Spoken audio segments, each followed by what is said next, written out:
এত কাঁচা কলা বাজারে তো এখন কেউ কিনছেই নাই বৃষ্টিতে। সব পচে যাবে দেখো আর দুদিনের মধ্যে। এত পরিশ্রম করে গাছটা বড় করলাম আর এখন এই অবস্থা। এত কলা একসাথে? গাছটাই তো পুরো হেলে পড়েছে দেখছি। ভালো যে কারোর গায়ে পড়েনি এখনো।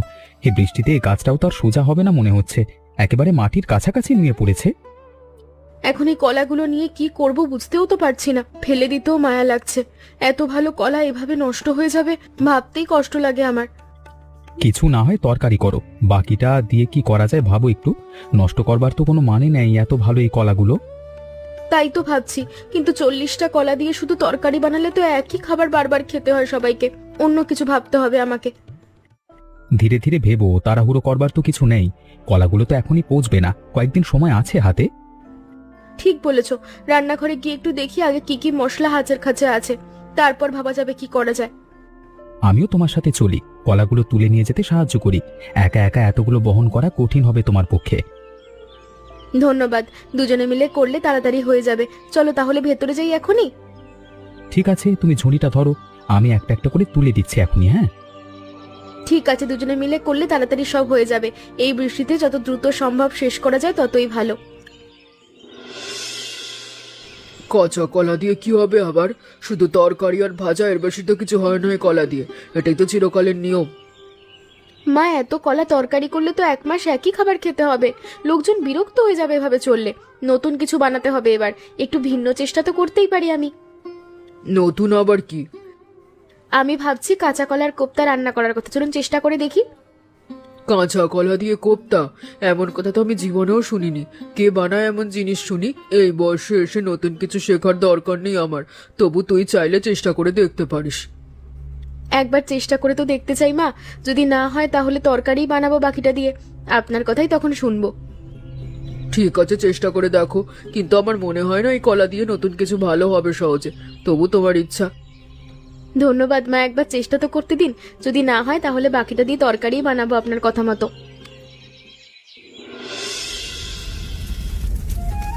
এই শ্রাবণী দিদি, কি বানাচ্ছ আজকে? গন্ধই তো মনে হচ্ছে দারুণ কিছু। কাঁচা কলার বিরিয়ানি নাকি আবার? আজকে সকাল থেকেই তো তোমার রান্নাঘরের গন্ধে আমার পেট চোঁচো করছে। না রে বুলু, কোপ্তা বানাবো ভাবছি। এই কাঁচা কলা দিয়ে দেখি কেমন হয়। তরকারি বানিয়ে বানিয়ে সবাই বিরক্ত হয়ে গেছে ইতিমধ্যে। কাঁচকলার কুপ্তা? এই জিনিস তো আমি আজীবন খাইনি দিদি। বানালে আমাকে একটু দিয়ে দেখাবেন কিন্তু। হ্যাঁ, আমার পেট তো সবার আগে খবর দিতে জানে ভালো মন্দ, এটা কখনো ভুল হয় না। ঠিক আছে, বানানো হলে তোকে ডাকবো। তবে প্রথমবার তো ভালো নাও হতে পারে। খারাপ হলেও চিন্তা নেই দিদি, আমি কিন্তু সরাসরি পেটের কথা বলে দেবো মুখে, লোকাবো না কিছু, এটাই আমার নিয়ম। ঠিক আছে, তোর সৎ মতামতই তো আমার দরকার। মিথ্যে প্রশংসা শুনে তো আর লাভ নেই কিছু। সেটাই তো দিদি, আমার পেট কখনো মিথ্যে বলে না। ভালো হলে বলবো ভালো, খারাপ হলে সোজা বলে দেবো খারাপ। ঠিক আছে, তাহলে তুই দুপুরের পর একবার আসিস।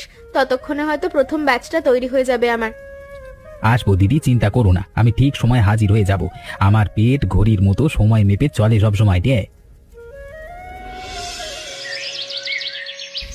স্বাদ বেশ ভালোই লাগছে, কিন্তু শেপটা ঠিক হচ্ছে না দেখছি। একদম পেস্টের মতো লাগছে হতে। তুমি হয়তো কিছু বেশি জল দিয়ে ফেলেছো কলা সিদ্ধ করবার সময়। এই কলায় মনে হয় পানির পরিমাণ অনেক বেশি, তাই আটা শক্ত হচ্ছে না, ভেঙে পড়ে যাচ্ছে তেলে দিলেই। বুঝতে পারছি না কি করে এটা ঠিক করব এখন। কিছু একটা মেশাতে হবে হয়তো, যাতে শক্ত হয় পেস্টটা। কারোর কাছে জিজ্ঞেস করে দেখতে পারো এই ব্যাপারে। হ্যাঁ, ভাবছি মাকেই জিজ্ঞাসা করব। উনি তো পুরনো অনেক রান্না জানেন, হয়তো উনি কোনো বুদ্ধি দিতে পারবেন। ভালো বুদ্ধি। আর না হলে পাশের বাড়ির শোভা মাসিকেও জিজ্ঞেস করতে পারো, উনি তো অনেক পুরনো রেসিপি জানেন শুনেছি। ঠিক বলেছো, মাসি তো এই পাড়ার সবচেয়ে অভিজ্ঞ রাঁধুনি। ওনার কাছে গেলে নিশ্চয়ই একটা সমাধান পাবো। তাহলে বিকেলে একবার যাও ওনার কাছে, ততক্ষণে এই ভাঙা কোপ্তাগুলোও তো খেয়ে ফেলা যাবে। স্বাদ তো ভালোই আছে দেখছি। ঠিক আছে, এই ভাঙা কোপ্তাগুলো দিয়ে আজকে দুপুরের খাবার হয়ে যাবে। নষ্ট করার তো দরকার নেই। ঠিক বলেছ, আকার না হোক স্বাদটা তো ভালোই আছে। এটাও তো একরকম সাফল্য বলা যায় আজকের জন্য। হ্যাঁ, অন্তত এটা তো বুঝলাম মশলার পরিমাণ ঠিক আছে, শুধু আকারটা ঠিক করতে হবে। চিন্তা করো না, ঠিক একটা উপায় বের হয়ে যাবে। তুমি তো সবসময় কঠিন সমস্যার সমাধান খুঁজে বের করো।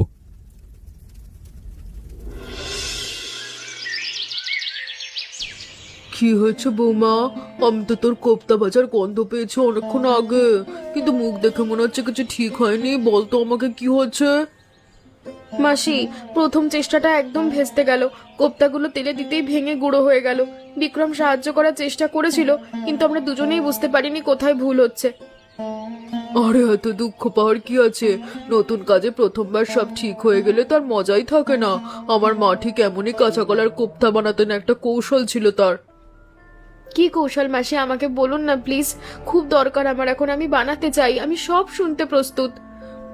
কলা সিদ্ধ করে পানিটা ভালো করে ঝরিয়ে নিতে হবে আগে, তারপর একটু বেসন আর চালের গুঁড়ো মেশাতে হবে, তাতে পেস্ট শক্ত হবে, কোপ্তাটাও ভাঙবে না, আর আঁচটা একটু বাড়িয়ে দিলে ভাজলে স্বাদ বাড়বে।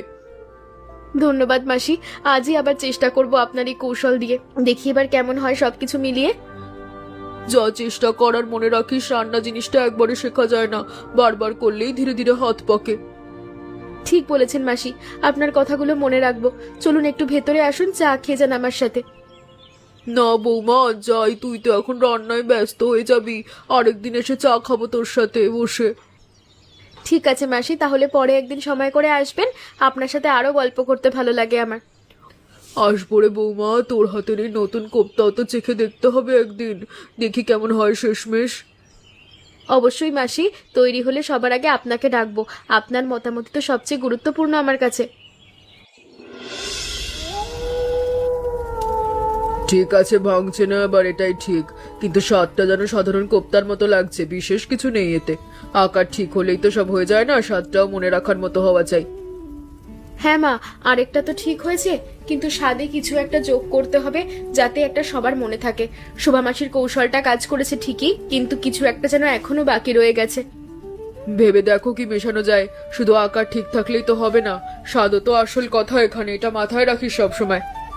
ঠিক বলেছেন মা, আমি একটু ভেবে দেখি, হয়তো কিছু একটা বুদ্ধি আসবে মাথায় আজ রাতের মধ্যেই। ভালো, তবে হতাশ হো না, প্রথমবার ভাঙছিল, এবার অন্তত আকারটা ঠিক হয়েছে, এটাই তো একটা অগ্রগতি। ঠিক বলেছেন মা, ধীরে ধীরে তো এগোচ্ছি, আশা করি শীঘ্রই কিছু একটা ভালো হবে। তোর বাবাকেও একবার দেখিও এই কোপ্তা, উনি তো আবার খাবারের ব্যাপারে খুব খুঁতখুঁতে, ওনার মতামত দরকার। ঠিক আছে মা, সন্ধে বাবা ফিরলে ওনাকেও দেখাবো, তবে আগে একটু ভালো করে নিতে চাই স্বাদটা। ঠিক আছে, তাহলে বিকেলের মধ্যে আরেকবার চেষ্টা করে দেখো, হয়তো এবার নতুন কিছু বুদ্ধি আসবে তোমার মাথায়। আচ্ছা মা, চেষ্টা করব। রূপাকেও একবার ফোন করে দেখি ওর কোনো বুদ্ধি আছে কিনা এই ব্যাপারে। ভালো বুদ্ধি, রূপা তো অনেক জায়গায় ঘুরেছে, ওর কাছেই কোফতা নিয়ে কোনো আইডিয়া থাকতেও পারে। ঠিক আছে মা, এখনই ফোন করি ওকে, দেখি ও কি বলে এই ব্যাপারে। বাবা দিদি, মনে পড়েছে আমি একবার এমন কাঁচা কলার কোপ্তা খেয়েছিলাম, ভেতরে কিশমিশ কাজু ছিল আর সঙ্গে পুদিনার চাটনি, স্বাদটা এখনো ভুলিনি। সত্যি? এই তো, এটাই তো খুঁজছিলাম আমি। শুধু আকার ঠিক হলে হবে না, স্বাদেও নতুনত্ব চাই। তোর এই বুদ্ধিটা আমার কাছে আশা হয়ে দাঁড়ালো। কাল আমাকে সাহায্য করতে দিয়ে দিদি, দুজনে মিলে বানালে আরো ভালো হবে। আমার হাতেও একটু রান্নার অভ্যেস আছে। অবশ্যই, তুই থাকলে তো আমার সাহস বাড়বে। কাল সকালেই শুরু করবো আমরা একটা নতুন ভ্যারিয়েন্ট, একদম নতুন করে শুরু করব। ঠিক আছে দিদি, আজ রাতেই আমি একটু মনে করার চেষ্টা করি কি কি পরিমাণে মেশানো হয়েছিল, সঠিক অনুপাতটা জানা দরকার। ভালো, আর চাটনির রেসিপিটাও একটু মনে করে রাখিস তো, ওটা ছাড়া তো পুরোটাই অসম্পূর্ণ থাকবে। মনে আছে দিদি, পুদিনা পাতা, ধনে পাতা, একটু কাঁচা লঙ্কা, লেবুর রস, এই কয়েকটা জিনিস তো লাগবে চাটনির জন্য। ঠিক আছে, তাহলে কাল সকালেই বাজার থেকে জিনিসগুলো আনবো, আর কলাগুলোও তৈরি আছে ঘরে। ভালো, আমিও আজ রাতে যাই তোর কাছে, তাহলে কাল সকালে একসাথেই শুরু করব দুজনে। সেই ভালো, তুই থাকলে অনেক সাহায্য হবে আমার। বিক্রমকেও বলি রাতের খাবারটা একটু তাড়াতাড়ি করতে। ঠিক আছে দিদি, আর একটা কথা, তুই কি মায়ের কাছেও জানিয়েছিস সেই নতুন পরিকল্পনার কথা? উনি কি বলবেন কে জানে। না রে, এখনো বলিনি, কাল সকালে যখন বানাবো তখনই দেখাবো। মা হয়তো একটু সন্দেহ করবেন এই নতুন জিনিসটা নিয়ে।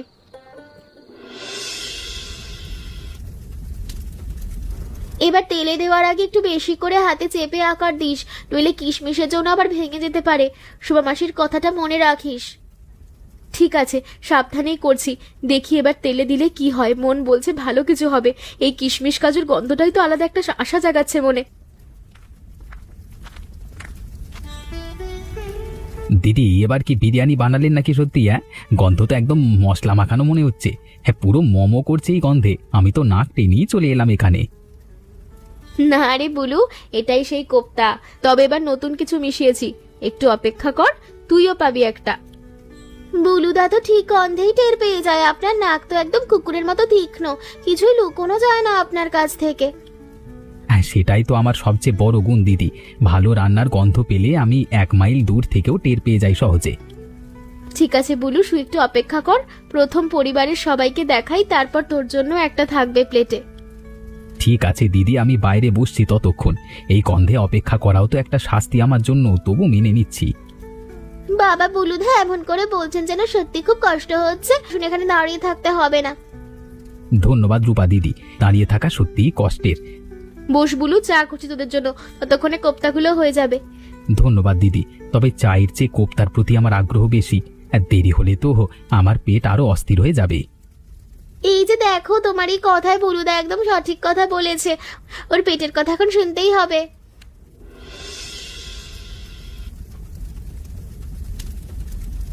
কিশমিশ কাজু দিয়ে কোপ্তা, এ আবার কেমন মিশ্রণ? বাজে হবে মনে হচ্ছে আমার কাছে। এমন অদ্ভুত জিনিস মেশানো তো কখনো দেখিনি এই বাড়িতে।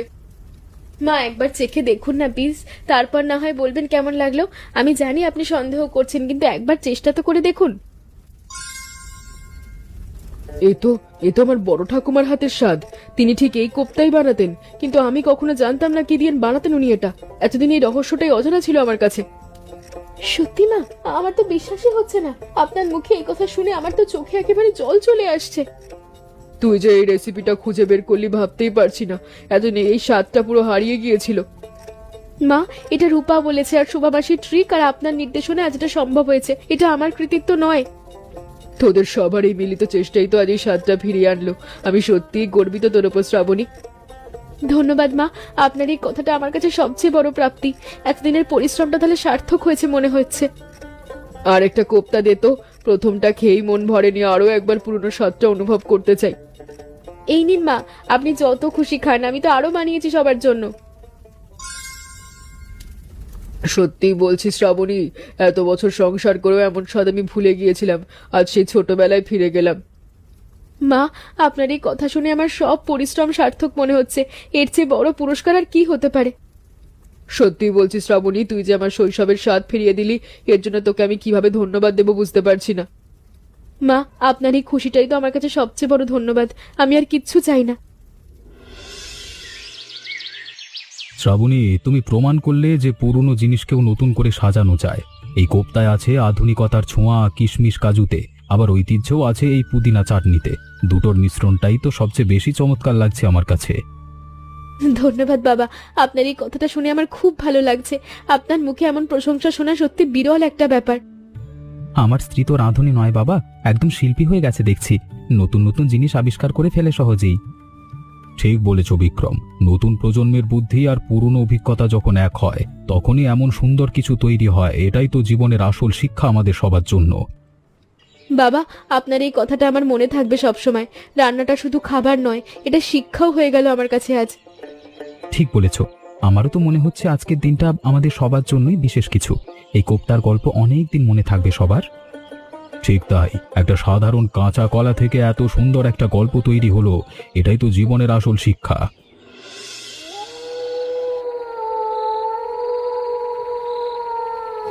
শ্রাবণী দিদি, এবার যদি আমি 1 প্লেট পাই তাহলে আমি সারা পাড়ায় বলে বেড়াবো আপনি বিশ্ব সেরা রাঁধুনি। কথা দিচ্ছি একদম। আজকে সকাল থেকে আমি এই কোপ্তার কথা ভেবে অস্থির হয়েছিলাম। নে বুলু, খেয়ে দেখ, তারপর বল কেমন লাগলো। সত্যি করে তোর সততার উপর আমার পুরো ভরসা আছে। ও মা, এই কাঁচা কলার কোপ্তা, এটা তো স্বর্গের খাবার মনে হচ্ছে দিদি। আমি আজকে খেতে খেতেই শেষ হয়ে যাব মনে হচ্ছে, এত ভালো। হ্যাঁ হ্যাঁ, তো অতিরঞ্জিত না করলেও চলতো বুলুদা, তবে খুশি হলে ভালোই লাগছে দেখতে। না দিদি, এটা সত্যি অসাধারণ। আমি আরেকটু নিয়ে যাচ্ছি, পরে বাকি কথা হবে। আরে শোন তো, সবার জন্যই তো বানিয়েছি, একা সব শেষ করিস না। যাকে দিদি, ওকে ছেড়ে দে, খুশি হচ্ছে দেখে তো ভালোই লাগছে। ঠিক বলেছিস, বুলুর এই প্রতিক্রিয়া দেখেই তো বোঝা যায় আমার সত্যিই কিছু একটা ভালো বানিয়েছি। তবে হ্যাঁ দিদি, বুলুদা তো সত্যিকারের সমালোচক রে, ওর মুখে এমন প্রশংসা শোনা মানে সত্যিই কাজটা ভালো হয়েছে। এই তো বুলুর সার্টিফিকেট পেয়ে গেলাম আজ। এবার সারা পাড়ায় নিশ্চয়ই এই কোপ্তার কথা ছড়িয়ে যাবে ওর মুখে মুখে। ঠিকই বলেছিস দিদি, বুলুদার মুখেই তো এই পাড়ার সবচেয়ে বড় প্রচারের মাধ্যম। এখন থেকে সবাই জানবে তোর হাতের এই কোফতার কথা। তাহলে তো আর কোনো বিজ্ঞাপনের দরকারই নেই, বুলুই আমার সবচেয়ে বড় প্রচারক হয়ে যাবে দেখছি। ঠিক তাই দিদি, ওকে একটু ভালো করে খাওয়ালেই যথেষ্ট, তাহলেই সারা গ্রামে খবর পৌঁছে যাবে দ্রুত।